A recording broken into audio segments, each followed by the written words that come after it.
તો આપણો આજનો પહેલો ક્વેશ્ચન છે, ઇતિહાસના સાધન તરીકે પાળિયાનું મહત્ત્વ સમજાવો. તો આવો ક્વેશ્ચન સમજી ગયો, આવો ક્વેશ્ચન પૂછાઈ ગયો. તો આ ક્વેશ્ચન શું કહેવા માંગે છે કે પાળિયા જે છે ને, પાળિયા એ ઇતિહાસ સમજવામાં અથવા ઇતિહાસ સ્થાપિત કરવામાં અથવા ઇતિહાસને રિબિલ્ડ કરવામાં, રિકન્સ્ટ્રક્ટ કરવામાં કઈ રીતે મદદ કરે છે એ આપણે સમજાવવાનું છે. હિસ્ટોરિકલ ઇમ્પોર્ટન્સ જે છે એ સમજાવવાનું છે. આની પહેલાં ઓલરેડી એક પ્રશ્ન પૂછાઈ ગયો છે કે પાળિયા જે છે એ ઇતિહાસમાં લોક સંસ્કૃતિના છડીદાર છે, સમજાવો. તો ત્યારે પણ આ આખી વસ્તુ જે છે એ લોક સંસ્કૃતિનું જાળવવામાં, કલ્ચર જાળવવામાં કઈ રીતે મહત્ત્વનું છે એ સમજાવવાનું હતું. હવે બીજી વાર આવો પ્રશ્ન પૂછી શકે કે ઇતિહાસના સાધન તરીકે કઈ રીતે મહત્ત્વ છે.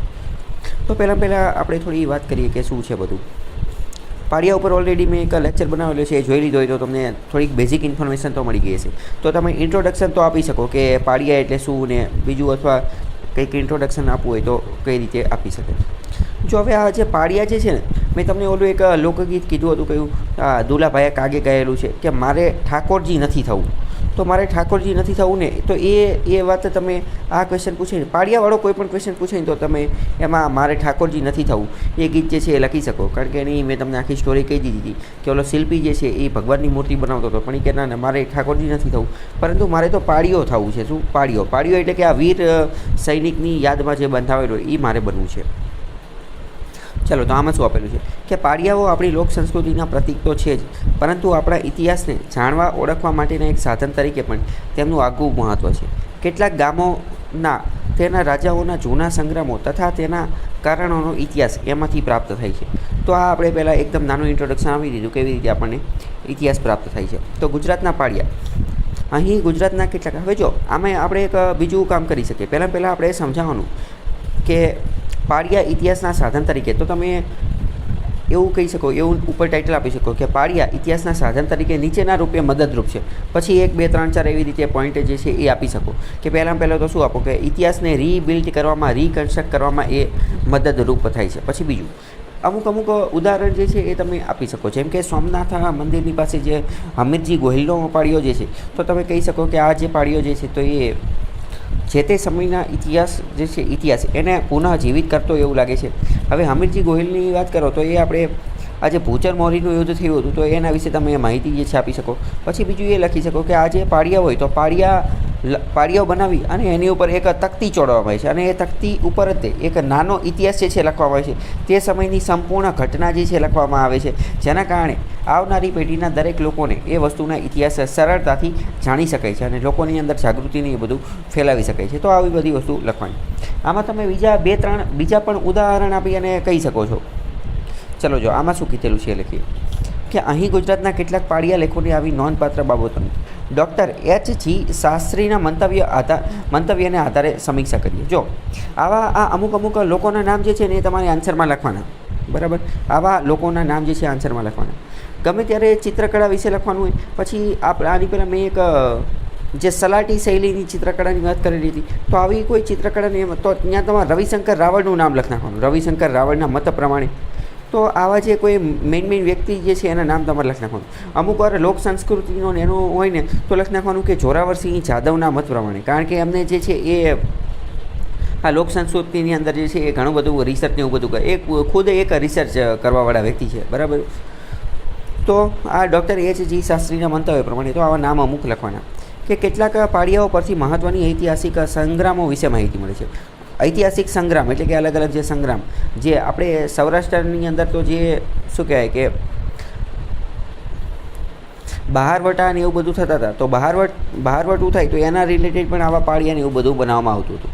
પછી સોમનાથ પાટણના વિક્રમ સંવંત 1355ના પાળિયા પરથી સોમનાથ પર અલાઉદ્દીન ખિલજીના સરદાર ઉલુગ ખાનની ચઢાઈનો પુરાવો તથા ચોક્કસ સમય મળે છે, અને ઉલુગ ખાનની ચઢાઈ ગુજરાત વિક્રમ સંવંતના કાર્તિક વર્ષ 1355માં થઈ હોવાનું નિશ્ચિત થાય છે. તો પહેલાં જો ઉદાહરણથી જ સમજી દેવાનું કે સોમનાથ પાટણ વિક્રમ સંવંત જે આ પાળિયો જે છે એની ઉપરથી સોમનાથ આક્રમણનું આપણને માહિતી મળે છે. પછી કારવણના વિક્રમ સંવંત 1358ના પાળિયા પરથી કોઈ વિધર્મોએ લકુલિસની મૂર્તિનો હાથ તોડી નાખ્યાનું જાણવા મળે છે. આ લકુલિસ જે છે એ શૈવ સંપ્રદાય સાથે સંબંધિત છે, એની ઉપર પણ પ્રિલિમ્સમાં ઘણી બધી વાર પ્રશ્ન પૂછાઈ ગયો છે. પછી રાણા વાવના વિક્રમ સંવત 1440ના લેખમાં જણાવ્યું છે કે રાણા લાખાના પુત્ર રાણા રાહુલે તુર્કનું માથું નમાવવાની ફરજ પાડી હતી. પછી સોમનાથ પાટણ પર છેલ્લા વાજા રાજા બ્રહ્મદાસના સમયમાં વિક્રમ સંવત 1462માં ગુજરાતી મુસ્લિમ ફોજે ચડાઈ કરી ત્યારે રાજાની પક્ષે વહોરા મોહમ્મદનો પુત્ર વહોરા ફરીદ લડતા મરાયો હતો. એની યાદગીરીનો પાળિયાનો લેખ સંસ્કૃતમાં છે અને એનો આરંભ બિસ્મિલ્લાહ રહેમાન રહીમથી થાય છે. પછી ગુજરાતના સુલતાન અહમદ શાહ પહેલાંની જે ફોજે ચુડાસમા રાજા મેલિંગના સમયમાં વંથડી પર ચડાઈ કરી હતી ત્યારે તેમાં રાજાના પક્ષે લડતા જે સૈનિકો વીર ગતિ પામેલા હતા તેમના પાળિયા જે છે એ ત્યાં છે. હવે એમાંના એક લેખમાં જણાવ્યું છે કે ત્યારે 18 રાજપુત્રો સાથે બાલવૃદ્ધ સહિત ત્યાંના પૌરજનો સહી સલામત રીતે જૂનાગઢ ચાલી ગયા હતા. પછી ઓખા મંડળના છેક ઉત્તર ભાગમાં આવેલા આરંભડા ગામમાં વિક્રમ સંવત 1624ના 8 પાળિયાઓ પર જુદા જુદા સૈનિકોના મૃત્યુ નોંધાયા છે. પાળિયા પર કોતરેલી વહાણોની આકૃતિ, જો પહાડ ઉપર અમુક વાર વહાણની આકૃતિ દોરેલી હોય છે તો વહાણોની આકૃતિઓ પરથી શું સમજવાનું કે આ ઘટના નૌકા યુદ્ધની હોવાનું સ્પષ્ટ થાય છે. ગુજરાતને સૌથી લાંબો દરિયા કિનારો મળેલો છે તો ગુજરાતમાં પ્રાચીન સમયથી તે નેવી દ્વારા પણ હુમલો થતા હતા. આપણે પોર્ટુગીઝો આ રીતે ઘણી બધી વાર આપણા જે આ મુસ્લિમ શાસકો જે છે એમને લપ થતી હતી. જેમ કે જો ગુજરાતના છેલ્લા સુલતાન મુઝફ્ફર શાહ ત્રીજાનું અને હાલારમાં જાંબ વિભાજીનું રાજ્ય જે છે એ પ્રવર્તું હતું. તો એમને જે છે એ એમનું આ મુઝફ્ફર શાહ ત્રીજાને તો પોર્ટુગીઝો જે છે એમને છલથી દરિયાની અંદર તો મારી નાખવામાં આવેલો હતો. પછી સુલતાન મુઝફ્ફર શાહને આપેલા શરણ માટે જામ સતાના અને અકબરે મોકલેલા સરદારના સૈન્ય વચ્ચે ધ્રોડ પાસે ભૂચર મોરીના મેદાનમાં જે ભયંકર સંગ્રામ ખેલાયો તેમાં જામનગરના બાટવી કુંવર અજાજી વીરગતિ પામેલા.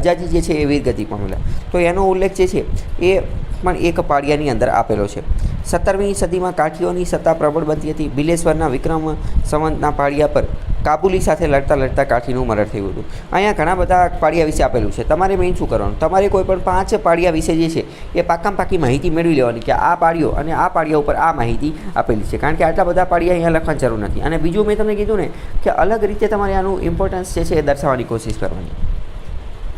પછી પાળિયાઓ પરના લેખોમાં અનેક જુદી જુદી જાતિઓ જ્ઞાતિઓનો ઉલ્લેખ આવે છે. જેમ કે વાજા, ચાવડા, આહિર, પરમાર, ચુડાસમા, જાડેજા, સોલંકી, કોળી, યાદવ, બારડ, ચૌહાણ, કાઢી, ખવાસી, ભાટિયા, સૂત્રધાર, વહોરા. તો આ બધી વસ્તુના આધારે એ પણ ખબર પડે કે એ સમયે એ પ્રકારની જે છૂઆછૂત, અસ્પૃશ્યતા અથવા જાતિવાદ જે છે એટલો પ્રબળ ન હતો. આ લોકો જે છે એ લડવામાં ને બધામાં માનતા હતા એવું કહી શકાય. પછી દક્ષિણ ગુજરાતની કેટલીક ખાંભી, આ ખાંભી જે છે ને એ પણ પાળિયાનો જ એક પ્રકાર છે. એની ઉપર વસાવો એટલે કે ગામનો મુખી જે છે એના મૃત્યુ પામ્યાના લેખ જે છે એ પણ કોતરવામાં આવેલા છે. પછી પાળિયા લેખોમાં લગભગ 100 જેટલા લેખ વીરગતિ પામેલા યોદ્ધાઓને લગતા છે ને 20 જેટલા લેખ જે છે એ સતી થયેલી સ્ત્રીઓને લગતા છે. સતી થયેલા પાળિયાઓ જે છે એ વિક્રમ સંવત 1380ની આજુબાજુથી 1870ની આજુબાજુના છે. તો જો આના આધારે આપણે એ પણ કહી શકીએ કે એ સમયે સતી પ્રથા પ્રચલિત હતી, એ પણ આપણે આના આધારે ખબર પડે છે. એમાં ક્યારેક પાળિયા લેખોમાં લગભગ 100 જેટલા લેખ વીરગતિ પામેલા યોદ્ધાઓને લગતા છે અને 20 જેટલા લેખ જે છે એ સતી થયેલી સ્ત્રીઓને લગતા છે. તો સતીના પાળિયાઓ વિક્રમ સંવત તારીખ આપેલી છે. તો મતલબ કે આના આધારે આપણને તારીખને એવું બધું પણ મળે છે. પછી ચુડાસમા, વાજા, ચાવડા જેવી જ્ઞાતિઓનો ઉલ્લેખ કરવામાં આવે છે. તો જ્ઞાતિ કઈ રીતે પાળિયામાં મદદરૂપ જે છે એ પણ ખબર પડે છે. પછી જો 1972ના પાળિયામાં રૂપચંદ નામે પુરુષની 3 પત્નીઓ સતી થયાનું જે છે એ જોવા મળે છે. તો અહીંયા બહુપત્નીત્વ હતું એ પણ આપણને થોડો ઘણો અંદાજ આવે છે એના આધારે. તો કે મૃત્યુ સ્મારક લેખોમાં ક્યારેક રાજાઓ વગેરેના કુદરતી રીતે મૃત્યુ થયું હોય એ પણ દર્શાવવામાં આવતું હોય છે. જેમ કે ભુજના રાજા જે છે એને મૃત્યુને લગતા 15 લેખોમાં, જેમાં રાવ ખેંગાર પહેલાંથી માંડીને રાવ પ્રાગમલજી બીજા સુધીના રાજાઓના મૃત્યુના દિવસ જે છે એ જણાવવામાં આવે છે. આ દિવસ જે જણાવવામાં આવે એના કારણે આપણે જે છે ને એ બધી વસ્તુને હિસ્ટ્રીની અંદર ક્રમમાં ગોઠવી શકીએ. આપણે જનરલી જીપીએસસીમાં પ્રિલિમ્સમાં પ્રશ્ન પૂછાતો હોય કે ફલાણી ઠીકણી ઘટનાને કાળક્રમમાં જે છે એ ગોઠવો. તો એ કાળક્રમમાં આપણે ગોઠવી કઈ રીતે શકીએ? આ જે હિસ્ટોરિયન ઇતિહાસકાર જે છે એ બધાને કઈ રીતે ગોઠવતો હોય? તો એને તારીખ, વર્ષ ખબર પડે પછી એ ગોઠવી શકે. પછી સંન્યાસીના દેહોત્સર્ગમાં મળે છે. જેમ કે દ્વારકામાં શ્રી શંકરાચાર્ય જે છે ગ્રીવાનંદ, એના સરસ્વતી વિશે એમનો લેખ જે છે એ પણ મળેલો છે. પછી વડોદરાની નજીક જે છે એ 1358ની અંદર લકુલિસની મૂર્તિનો હાથ તોડી નાખતા પુણ્ય રાશિ નામે મહંત જે છે એણે સ્વવધ કર્યો હતો. અને ખંભાળિયાના વિક્રમ સંવત આ બધા જે છે એના બારામાં જે છે આપેલું છે. બીજી વાત કરીએ તો આ દેવાતન પામ્યા, દેવીતણ પામ્યા, દેવગત થયા, મરાયા, આ બધા જે છે આ બધાનો મતલબ મૃત્યુ થવું એવું થઈ શકે. અથવા તો સ્વર્ગે ગયા, ધારતીર્થ મરાયા, સ્વર્ગી થયા, કામ આવ્યા, હણાયા, આ બધા જે છે એ શેની માટે? શરીર પાડવું. તો આ બધા મૃત્યુ માટેના જે સંબંધો છે મૃત્યુ. અક્ષરવાસી થવું એનો મતલબ પણ એ જ થાય કે મૃત્યુ થવું. તો આ બધા પ્રશ્ન જે છે ને એ તમને જીપીએસસી મેન્સની છે સમાનાર્થી અથવા રૂઢિપ્રયોગ જે છે એની અંદર પ્રશ્ન પૂછાઈ શકે છે. આ અક્ષરવાસી થવું એવો જે છે એ એક ઓલરેડી એક પ્રશ્ન જે છે એ પૂછાઈ ગયો છે. બરાબર. તો આ પાળિયામાં જે છે તમારે આટલી વસ્તુ જે છે એ લખવાની છે.